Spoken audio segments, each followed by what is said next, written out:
సందర్భంగా ఈ కాలేజీ నందు ఈ కార్యక్రమానికి ఏర్పాటు చేసుకోవడానికి అవకాశం కల్పించినటువంటి ఈ యొక్క విశ్వభారతి కళాశాల చైర్మన్ నరసింహారావు గారికి మరియు కళాశాల ప్రిన్సిపల్ తిరుపతిరావు గారికి నా యొక్క ధన్యవాదాలు తెలియజేసుకుంటున్నాను. ఈ సందర్భంగా ఈ కళాశాలలో వచ్చినటువంటి విద్యార్థులందరికీ కూడా ఈ కార్యక్రమానికి హాజరైన విద్యార్థులందరికీ కూడా అభినందనలు తెలియజేసుకుంటున్నాను. ఈ సందర్భంగా చెప్పేది ఏంటంటే, మీకు ఈరోజు అంతర్జాతీయ మాదక ద్రవ్య వ్యతిరేక దినోత్సవం, international drug abuse and illicit trafficking. దీనికి సంబంధించి ప్రతి సంవత్సరం కూడా 1987 సంవత్సరంలో ఐక్యరాజ్య సమితి యుఎన్ఓ ఒక ఎలాంటి రెజల్యూషన్ తీసుకొచ్చింది. ఈ యొక్క డ్రగ్స్ అనేది ఏ ఒక్క దేశానికో పరిమితం కాదు, ప్రపంచవ్యాప్తంగా అన్ని దేశాల యొక్క సహకారం ఉంటేనే దీన్ని అరికట్టడానికి సాధ్యమవుతుంది అనే ఉద్దేశంతో ప్రతి దేశం కూడా ఈ జూన్ 26వ తారీఖు నుంచి ప్రతి సంవత్సరం కూడా ఈ అంతర్జాతీయ మాదక ద్రవ్య దినోత్సవాన్ని జరుపుకోవాలని, వ్యతిరేక దినోత్సవాన్ని జరుపుకోవాలని చెప్పి కోరటం జరిగింది. దాంట్లో భాగంగా ప్రతి సంవత్సరం జూన్ 26వ తారీఖున ఈ అంతర్జాతీయ మాదక ద్రవ్య వ్యతిరేక దినోత్సవాన్ని జరుపుకుంటున్నాం. దీంట్లో భాగంగా మేము స్పెషల్ ఎన్ఫోర్స్మెంట్ బ్యూరో జగ్గయ్యపేట నుంచి వచ్చాం. ఈ స్పెషల్ ఎన్ఫోర్స్మెంట్ బ్యూరో అనేది 2020వ సంవత్సరంలో ఏర్పాటు చేయడం జరిగింది. ఇది 70% ఎక్సైజ్ డిపార్ట్మెంట్ స్టాఫ్ను తీసుకొని పోలీస్ ఎక్సైజ్ కంబైన్డ్గా ఈ డిపార్ట్మెంట్ని ఏర్పాటు చేయడం జరిగింది. ఇది స్పెషల్లీ కూడా ఎన్ఫోర్స్మెంట్ వింగ్. దీంట్లో liquor related items, drug related items, gaming, ఈ యొక్క గాంజా సంబంధించి డ్రగ్స్, ఈ యొక్క శాండ్ రిలేటెడ్ అఫెన్సెస్ కూడా అన్నీ కూడా ఈ డిపార్ట్మెంట్ పరిధిలో ఉంటాయి. ఈ డిపార్ట్మెంట్ అనేది స్పెషల్ ఎన్ఫోర్స్మెంట్ బ్యూరో స్టేషన్ అనేది మన జగ్గయ్యపేట పట్టణంలో తొర్రగుంటవాని పాలనలో ఉంది. ఇది జగ్గయ్యపేట మరియు వత్సవాయి మండలానికి రెండింటికి కూడా ఈ స్టేషన్ అనేది జగ్గయ్యపేటలో నిర్వహించడం జరుగుతుంది. ఇప్పుడు ఈ సందర్భంగా మీ అందరికీ తెలియజేసేది ఏంటంటే, ఈ కార్యక్రమంలో అసలు డ్రగ్స్ అంటే ఏంటి, డ్రగ్స్లో ఎన్ని రకాలు ఉన్నాయి, ఆ డ్రగ్స్ ఎందుకు తీసుకుంటారు, తీసుకోవడం వల్ల మానవ జీవితం మీద, వారి ఆరోగ్యం మీద, వారి యొక్క ఆలోచనల మీద, వాళ్ళ యొక్క మానసిక దృక్పథం మీద మరియు సమాజం మీద ఏ విధమైన ప్రభావం చూపుతుంది, ఈ డ్రగ్స్ మహమ్మారికి ఎవరెవరు ప్రభావితం అవుతారు, నేను ఈ డ్రగ్స్కి బానిస కాను, నాకు సంబంధం లేదు అని అనుకోవచ్చా ఎవరైనా సరే? అంత ధైర్యం ఎవరికైనా ఉందా? మనకి తెలిసే దీని ప్రభావానికి లోనవుతామా? తెలియకుండా కూడా ఈ డ్రగ్స్ మత్తులో గురయ్యే అవకాశం ఉందా? ఒకవేళ ఈ డ్రగ్స్లో మత్తులో పడితే దాని నుంచి ఎలా బయటపడాలి, బయటపడే మార్గాలు ఏంటి, దాని నుంచి ఏ విధంగా ఏ ట్రీట్మెంట్స్ ఉన్నాయి, దానికి ఏ విధంగా బయటపడాలి, అదే సమయంలో ప్రభుత్వం నుంచి తీసుకుంటున్న చర్యలు, మేమే ప్రభువులే కాదు ప్రభుత్వం ఏం చర్యలు తీసుకుంటుంది, మీరు ఏం చర్యలు తీసుకోరా అంటే ఆ రకంగా ప్రభుత్వం తీసుకుంటున్న చర్యలు, దీనికి సంబంధించి ఎన్ఫోర్స్మెంట్ ఏజెన్సీలు ఏమున్నాయి, సెంట్రల్ లెవెల్లో ఏమున్నాయి, స్టేట్ లెవెల్లో ఉన్నాయి, దీన్ని నిర్మూలించడానికి భారత ప్రభుత్వం ఏమైనా చట్టాలు చేసిందా, ఆ చట్టాలు ఎంతవరకు అమలవుతున్నాయి, అవి కూడా ప్రతి ఒక్క భారతీయ పౌరుడిగా మీ అందరికీ తెలుసుకోవాల్సిన అవసరం ఉంది. ప్లస్ ఇప్పుడు మీలో ఎవరైనా సరే నేను డ్రగ్స్కి బానిస కాదు, నాకు సంబంధం లేదు అనుకుంటానికి లేదు. మనకు తెలియకుండానే డ్రగ్స్ ఉచ్చులో పడిపోతాం. కాబట్టి మీ యొక్క సంబంధించిన చుట్టాలు, ఫ్రెండ్స్, ఎవరైనా తెలిసిన వాళ్ళు కూడా ఈ డ్రగ్స్ బారిన పడకుండా ఉండాలంటే మీరు కూడా భవిష్యత్తులో ఉద్యోగరీత్యా మెట్రోపాలిటన్ సిటీకి వెళ్తారు, మన దగ్గర ఉన్నా లేకపోయినా బయట జాబ్స్ రీత్యా వెళ్తారు భవిష్యత్తులో. కాబట్టి అలాంటి సమయంలో ఎటువంటి జాగ్రత్తగా ఉండాలి, డ్రగ్స్కి అడిక్ట్ కాకుండా ఏం చేసుకోవాలి అనేది కానీ కూడా ఈ యొక్క సెమినార్లో మీకు కూలంకషంగా వివరించడం జరుగుతుంది. కాబట్టి అందరూ కూడా జాగ్రత్తగా అటెన్షన్ ప్లే చేసి ఈ యొక్క సెమినార్కి వినవలసిందిగా కోరుతున్నాను. ఈ విధంగా ఈరోజు ఈ డ్రగ్స్ అంటే ఏంటి అనేదండి తెలుసుకోవాలి. డ్రగ్స్ అంటే సాధారణంగా మందులు అని అర్థం, మెడిసిన్స్.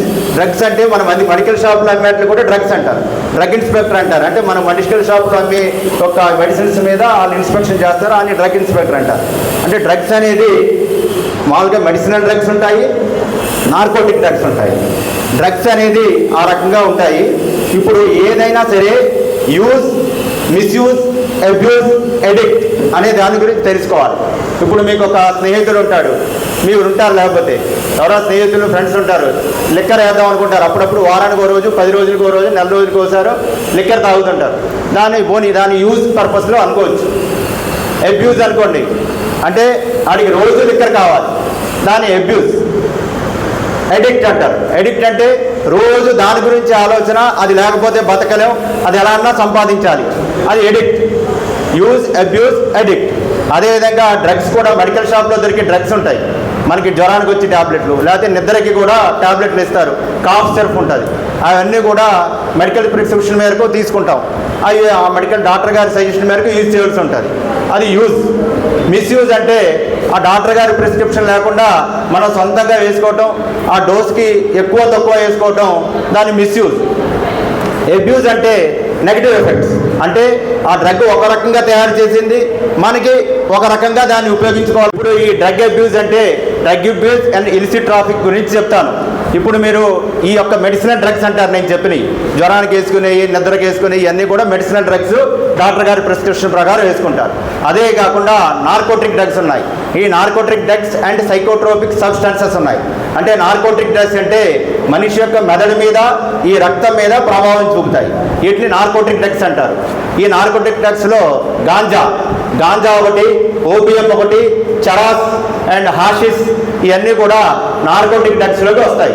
అంటే మనకి ఇప్పుడు గాంజా ఉంటుంది, గంజాయి. ఆ గంజాయి కృత్రిమంగా న్యాచురల్గా తయారయ్యి మొక్క.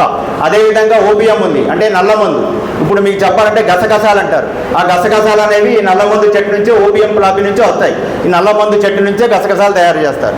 ఈ యొక్క నల్లమందు అంటారు దీన్ని. అదేవిధంగా ఈ యొక్క సహజ సిద్ధంగా పెరిగే మొక్కల నుంచి వాటిలో ఉండే ఆల్కలాయిడ్స్ అనే ఈ దాంట్లో ఉండే కెమికల్స్ మన మెదడు మీద ప్రభావం చూపుతాయి. మెదడు మీద, రక్తం మీద ప్రభావం చూపుతాయి. అంటే బ్రెయిన్ అండ్ బ్లడ్ మీద ప్రభావం చూపి ఈ యొక్క మానవుని యొక్క ఆరోగ్యాన్ని దెబ్బతీస్తాయి. అదేవిధంగా సైకోట్రోపిక్ సబ్స్టాన్సెస్ అంటారు. ఇది మనిషి యొక్క సెంట్రల్ నర్వస్ సిస్టమ్ మీద ప్రభావితం చూపుతుంది. ఈ యొక్క సైకోట్రోపిక్ సబ్స్టాన్సెస్లో అంతా కూడా సింథటిక్ డ్రగ్స్ ఉంటాయి. అంటే LSD, MDMA, ఈ అన్ని డ్రగ్స్ కూడా మనకి కృత్రిమంగా తయారు చేస్తారు. ఈ ల్యాబ్స్లో, ఫార్మా ల్యాబ్స్లో ఈ డ్రగ్స్ అన్నింటినీ కృత్రిమంగా తయారు చేస్తారు. ఇవన్నీ మనిషి యొక్క సెంట్రల్ నర్వస్ సిస్టమ్ మీద ప్రభావం చూపుతాయి.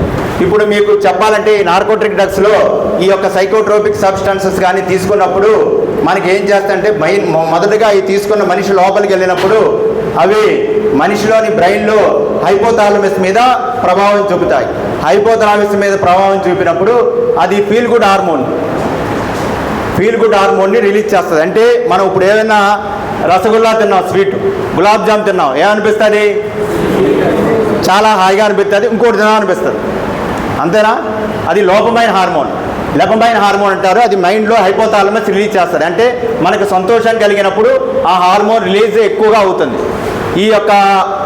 ఈ యొక్క మనకు డ్రగ్స్ తీసుకున్నప్పుడు అది హైపోథాలమస్ మీద ప్రభావం చూపి వెంటనే మనిషి హాయిగా, ఆనందంగా ఉంటుంది. జీవితంలో ఇంతకంటే ఆనందమైన క్షణం మరేదీ లేదనుకుంటాం. గాలిలో తేలుతున్నట్టుంటుంది, రకరకాల లైటింగ్ వస్తుంది, సంగీత ధ్వనులు, మ్యూజిక్ కనపడుతున్నట్టు ఉంటుంది, గాలిలో తేలిపోతున్నట్టుంటుంది. ఇంకా జీవితంలో ఇంతకంటే ఆనందం మరెక్కడా దొరకదు అనే ఫీలింగ్ మనకి మైండ్ కలిగిస్తుంది. వన్స్ ఒకసారి తీసుకున్న తర్వాత ఏమవుతుంది? మళ్ళీ కావాలంటది. దానికి ఆనందాన్ని మళ్ళీ కోరుకుంటుంది. మనం అది తీసుకుంటానే ఉంటాం. వన్స్ ఒకసారి తీసుకున్న తర్వాత అది మన చేతుల్లో లేదు, మళ్ళీ తీసుకుంటాం, మళ్ళీ దానికి అలవాటు పడిపోతాం. చివరికి ఎంత దాకా అలవాటు పడతామంటే మనకి అది లేకపోతే మన జీవితం లేదు. దానికోసం దొంగతనాలు చేస్తాం, ఎదురోళ్ళ మీద హింసలు కొడతాం, ఎదురెళ్ళి వాళ్ళ మీద దోపిడీలు, దొంగతనాలు చేస్తాం. ఏదైనా సరే మనం ఆ డ్రగ్స్ కొనుక్కోవడానికి డబ్బులు సంపాదించాలి అని మన ఏదో హింసని ప్రేరేపిస్తుంది. మన వ్యక్తిత్వాన్ని కోల్పోతాం.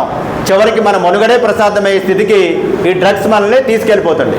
కాబట్టి ఈ ఫీల్ గుడ్ హార్మోన్ అంత ప్రభావం చూపిస్తుంది. మనిషి ప్రతిరోజు ఒకటి తీసుకుంటుంటే మనిషి మైండ్ కండిషనింగ్కి అలవాటైపోద్ది. ఇప్పుడు ఈరోజు మీరు కాఫీ తాగుతూ అలవాటు ఉన్న వాళ్ళు రోజు పొద్దున్న 7 గంటలకి కాఫీ తాగకపోతే చాలా అనీజీగా ఉంటుంది. ఆ కాఫీ తాగేదాకా మనకి మైండ్ కంట్రోల్లో ఉండదు. అదేవిధంగా దాన్నే కండిషనింగ్ అంటారు. మీరు డ్రగ్స్ వాడటం మొదలు పెడితే ఆ కండిషనింగ్ అనేది మైండ్కి అలవాటు అయిపోద్ది. కాబట్టి ఆ డ్రగ్స్ని పదే కోరుకుంటుంది. ఈ డ్రగ్స్ యొక్క మైన్గా ఏ అంశంలో ప్రభావం చూపుతుందంటే ఈ డ్రగ్స్ ముఖ్యంగా మనిషి యొక్క ఆరోగ్యం మీద, మనస్సు మీద మరియు సమాజం మీద, ఈ మూడింటి మీద ప్రభావం చూపుతుంది. ఆరోగ్యం అనేది ఏముంటుంది? మీరు యొక్క హార్ట్ రేట్ పెరిగిపోద్ది, బీపీ పెరుగుతుంది లేకపోతే డౌన్ అయిపోద్ది, మరియు మీకు ఆకలి తగ్గిపోద్ది, డిప్రెషన్లోకి వెళ్ళిపోతాడు, దేని మీద ఆలోచించదు, చదువు మీద ఆలోచించదు, దేని మీద ధ్యాస ఉండదు, నిరంతరం ఆ డ్రగ్ తీసుకోవాలి, ఆ ఆనందం పొందాలి, ఒంటరిగా ఉంటాడు. ఇది ఉంటుంది. మనిషిలో మొత్తం అవయవాలన్నీ అవయవం లేదు అన్ని అవయవాలు కూడా ఈ డ్రగ్స్ తీసుకోవడం వల్ల దెబ్బతింటాయి. మనిషిలో శరీరంగా ఏ అవయవము దీనికి లోను కానిదంటూ ఏదీ లేదు. అదే రంగా మీ ప్రవర్తనలో కూడా తీవ్రమైన మార్పు వస్తుంది. నిరంతరం ఒంటరిగా ఉండటానికి ఆకలి ఉండదు, నిరంతరం ఏదో ధ్యాసలో ఉంటారు. మీరు తరచూ కూడా ఒంటరిగా ఉండటానికే ఇష్టపడతారు. కొత్త స్నేహితులు ఉంటారు. ఇంట్లో ఏది నిజాలు చెప్పరు, నిజానికి అబద్ధానికే ప్రాధాన్యత ఇస్తారు. ఈ విధంగా మార్పులన్నీ కూడా మీలో కలుగుతాయి. కంప్లీట్గా మీరు చిన్నతనం నుంచి నేర్చుకున్నటువంటి వ్యక్తిత్వం అనేది కూడా మొత్తం ఈ డ్రగ్స్ అనేది నాశనం చేసేస్తుంది. నిరంతరం అబద్ధాలు, దోపిడీలు, దొంగతనాలు, మోసాలు ఇవి మీ నైజం కింద ఈ డ్రగ్స్ మిమ్మల్ని తయారు చేయడం జరుగుతుంది. అయితే ఈ డ్రగ్స్ అనేది ఏ విధంగా మీకు వ్యాప్తి చెందుతుంది, ఏ విధంగా మీకు అంటుకుంటాయి ఈ డ్రగ్స్? ముఖ్యంగా చెప్పాలంటే 18 నుంచి 22 సంవత్సరాల మధ్యన యంగ్ అడల్ట్స్ అంటారు. ఈ ఏజ్లో సులభంగా ఏ విధమైన మాదక ద్రవ్యాలకు కానీ మత్తుకు కానీ ప్రభావితం అయ్యే వయస్సు. ఈ 18 నుంచి 22 సంవత్సరాల మధ్యలో మనుషులు కొత్తదనాన్ని కోరుకుంటారు. ఇదే ఉంది, నా లైఫ్ని ఎంజాయ్ చేయాలి, ఇప్పుడు కాకపోతే ఎప్పుడు ఎంజాయ్ చేస్తాం, ఎగ్జైట్మెంట్, కొత్తది కావాలి, ఇదే కోరుకుంటారు. ఇటువంటి మనస్తత్వం ఉన్న వాళ్ళు ఈజీగా డ్రగ్స్ ప్రభావానికి లోనవుతారు. ఇప్పుడు మీరందరూ కూడా నాకు డ్రగ్స్ సంబంధం లేదనుకుంటారు. నాకు డ్రగ్స్ నేను తీసుకోను కదా, నేను అలాంటి వాటికి దూరంగా ఉంటాను. ఒకవేళ తీసుకున్నా సరే దాని నుంచి బయటపడగల స్థాయి నాకు ఉంది, అంటే మా విల్ పవర్ ఉంది అని చెప్పి మీరు అక్క ఇంట్లోనే చదువుకుంది. వాళ్ళ తల్లిదండ్రులు ఇద్దరు ఎంప్లాయీసే. కొన్ని ఆవిడ MBBSలో సీట్ సంపాదించిన తర్వాత ఆవిడ వెళ్ళి సెలవులకు వచ్చిన తర్వాత ఆవిడ చాలా బాగా లోన్లీగా ఉంటుంది, ఎవరితోటి మాట్లాడతలేదు. ఏంటా అని తల్లిదండ్రులు ఎంక్వైరీ చేస్తే ఆవిడ మెడికల్ కాలేజీకి వెళ్ళిన తర్వాత డ్రగ్స్కి అడిక్ట్ అయింది. చిన్నతనం నుంచి తల్లిదండ్రులు ఒక క్రమశిక్షణలో అలవాటు చేశారు. కాలేజీకి వెళ్ళేసరికి ఆవిడకి స్వేచ్ఛ వచ్చింది, కొత్త స్నేహితులు అందరూ వచ్చారు, ఆవిడకి కొత్త పరిచయాలు రావడంతో డ్రగ్కి అడిక్ట్ అయింది. బాగా డ్రగ్ ముసుగులో బాగా ఆవిడ ఎడిక్ట్ అయిపోయి చివరి స్టేజ్కి వచ్చింది. ఆవిడ కూడా ఈ డ్రగ్ నుంచి బయటపడడం జరిగింది.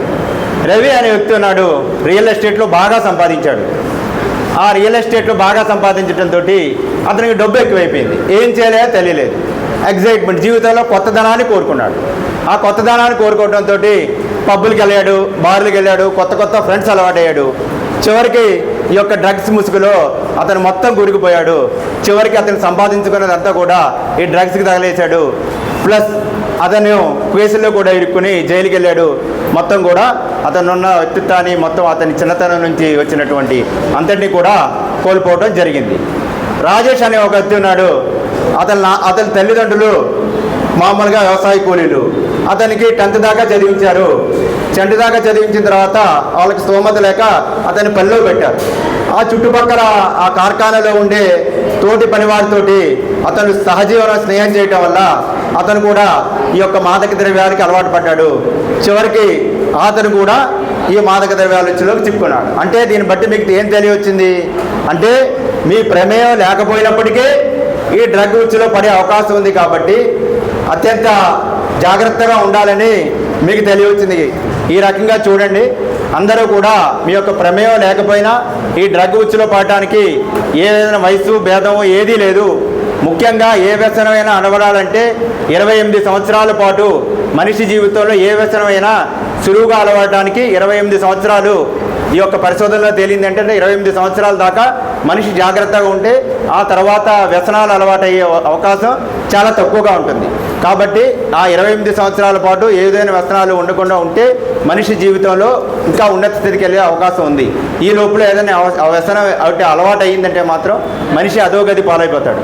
ఈ విధంగా మనకి డ్రగ్స్ వల్ల ఏ విధమైన జరుగుతాయి, ఏం చేయాలి, ఏంటి అనేది మీ అందరికీ తెలిసి వచ్చింది కదా. మనిషి ప్రవర్తనలోనూ ఆలోచనలోనూ మరియు సమాజాన్ని కూడా ఈ యొక్క డ్రగ్స్ నాశనం చేస్తుంది. మీ ఒక్కరికే కాదు, మీరు ఏం చేస్తారు, డ్రగ్స్ తాగడం వల్ల మీ ఆరోగ్యం పాడవుతుంది, మీ ఆలోచన పాడవుతుంది, సమాజం కూడా పాడవుతుంది. ఎందుకు? ఈరోజు సమాజంలో జరిగే 75% నేరాలు ఈ డ్రగ్స్ ముసుగులోనే జరుగుతున్నాయి. అంటే ఏదైనా తాగినా ఈ యొక్క డ్రగ్స్ తీసుకున్న వాళ్ళే 75% మంది నేరాలకు పాల్పడుతున్నారు. దొంగతనాలు జరిగినా, హత్యలు జరిగినా, అత్యాచారాలు జరిగినా, ఏం జరిగినా కూడా వాళ్ళు చేశారంటే వాళ్ళు 75% మంది ఈ యొక్క డ్రగ్స్ని కానీ మద్యాన్ని కానీ సేవించినప్పుడు జరిగినవే అని మీరందరూ కూడా గుర్తించాల్సి ఉంటుంది. ఈ డ్రగ్స్ అంతమైన తీవ్రమైనటువంటి కారణాలకి ప్రభావం అవుతుంది. ఈ డ్రగ్స్కి ఎవరెవరు గురవుతారు? ఈజీగా ఎవరు గురవుతారు? డ్రగ్స్కి ఎవరు గురవుతారు? ఏమా డ్రగ్స్ ఎవరు గురవుతారంటే ఎవరైతే కుటుంబంలో ప్రాబ్లమ్స్ ఉంటాయి, తల్లిదండ్రుల మధ్య నిరంతరం గొడవలు, ఇంట్లో మనశ్శాంతి ఉండదు, బయటకు వచ్చి కూర్చుంటాడు, బయట ఎవరో స్నేహితుడు అంటాడు నువ్వు రోజు ఇంట్లో గొడవలు పడుతున్నావు, నువ్వు ఈ ఫ్యామిలీలో గొడవలు, నీకు మనశ్శాంతి లేదు, నీ యొక్క మనశ్శాంతి ఈ డ్రగ్ వస్తుంది, దీన్ని వాడి చూడు, నీ యొక్క బాధలన్నీ మరిచిపోతావు అంటాడు.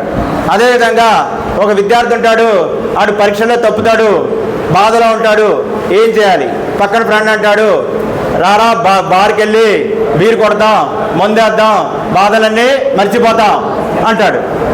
అదేవిధంగా వ్యక్తిత్వ లోపం ఉన్నవాళ్ళు కూడా ఈ డ్రగ్స్ ఈజీగా వాటి ప్రభావానికి లోనవుతారు.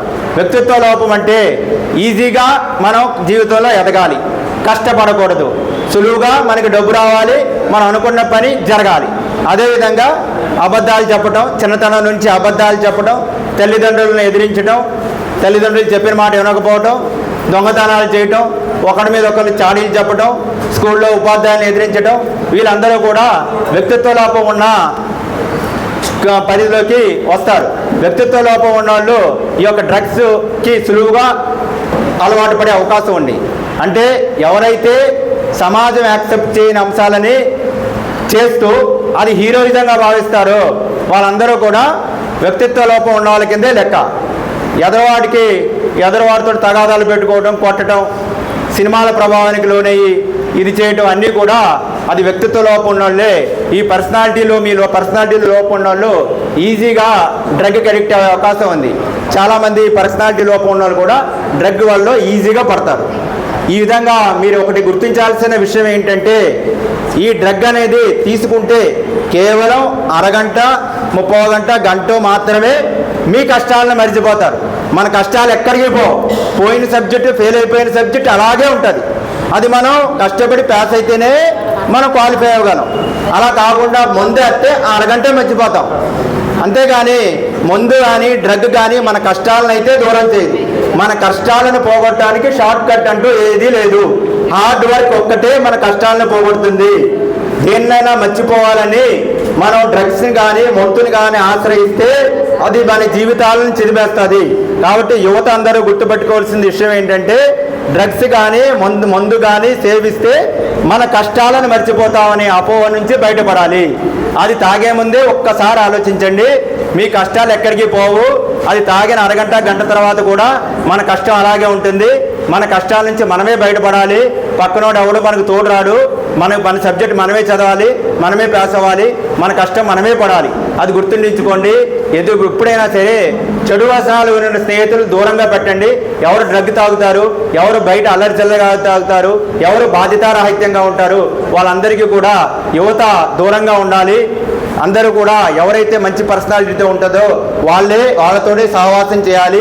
మీ పర్సనాలిటీస్లో కూడా లోపం ఉంటే మీ వ్యక్తిత్వాన్ని సవరించుకోవాల్సిన అవసరం ఉంది.